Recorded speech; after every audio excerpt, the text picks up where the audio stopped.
Alors, il y a cette affaire de l'huile de palme. L'huile de palme, c'est un peu un scandale. C'est responsable de la destruction de forêts, notamment en Indonésie. Or, jeudi, des députés ont décidé de repousser à 2026 la sortie de l'huile de palme pour les agrocarburants. 24 heures après, ils ont changé d'avis. On ne comprend plus rien.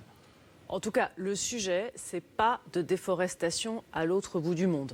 Donc, il faut interdire l'huile de palme. On s'est d'ailleurs engagé, la France s'est engagée à lutter contre ce qu'on appelle la déforestation importée, c'est-à-dire le fait que quand on achète des produits, en réalité, on crée de la déforestation à l'autre bout du monde, en Asie du Sud-Est. Pourquoi on continue d'autoriser l'huile de palme qui est transformée à la mède dans une entreprise française pour faire de l'agrocarburant ?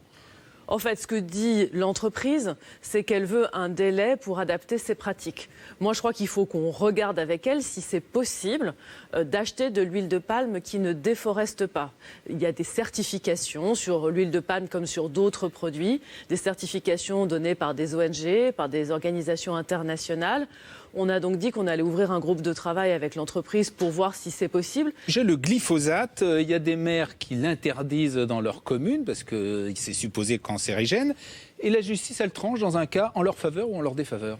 Alors d'abord, c'est très symbolique parce qu'il existe une loi qui s'appelle la loi Labbé, qui date de quelques années et qui interdit le glyphosate chez les particuliers et le glyphosate dans les espaces publics gérés par les mairies. Donc ça veut dire que à peu près 95% de l'utilisation du glyphosate en ville est déjà interdite. Il reste des cas particuliers, les copropriétés, les abords de voies de chemin de fer par exemple, mais c'est marginal.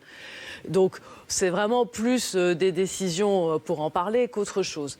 Après, le glyphosate, on s'est engagé à en sortir le plus vite possible, maximum en 5 ans, de préférence en 3 ans d'ici 2021. Et on le fait avec les filières. C'est ce que dit Didier Guillaume, le ministre de l'Agriculture. Parce que la question, c'est de trouver des alternatives, de ne pas laisser les agriculteurs sans solution quand on sort du glyphosate. Oui, mais justement, la question des émissions de CO2, là, on a quand même le sentiment, excusez-moi de vous le dire, que les constructeurs automobiles se moquent du monde. Dans un premier temps, ils ont un peu triché avec les contrôles. Et puis maintenant, ils font la promotion des SUV qui sont plus lourds, qui consomment davantage. Bruno Le Maire a dit qu'il fallait déplafonner, enfin en tout cas il propose de déplafonner les malus qui sont limités pour l'instant à 12 500 € et d'assortir la publicité pour les SUV d'informations. Il a raison, non ? Il faudrait le faire. Alors moi, je trouve que c'est une bonne proposition. Ça montre aussi qu'il n'y a pas que le ministère de la Transition écologique qui se préoccupe de ces sujets, mais que ça concerne tous les ministères, y compris le ministère de l'Économie et des Finances. C'est vrai qu'on est en train de durcir le malus automobile pour l'année prochaine. On baisse les seuils d'émissions de gaz à effet de serre qui déclenchent le malus.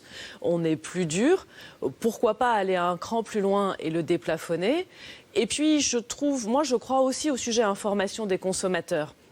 Parce que finalement, le consommateur, il a vraiment le pouvoir de choisir l'impact qu'il veut avoir sur la planète. C'est vrai pour les voitures, c'est vrai pour l'alimentation, c'est vrai pour les vêtements, c'est vrai pour plein de choses.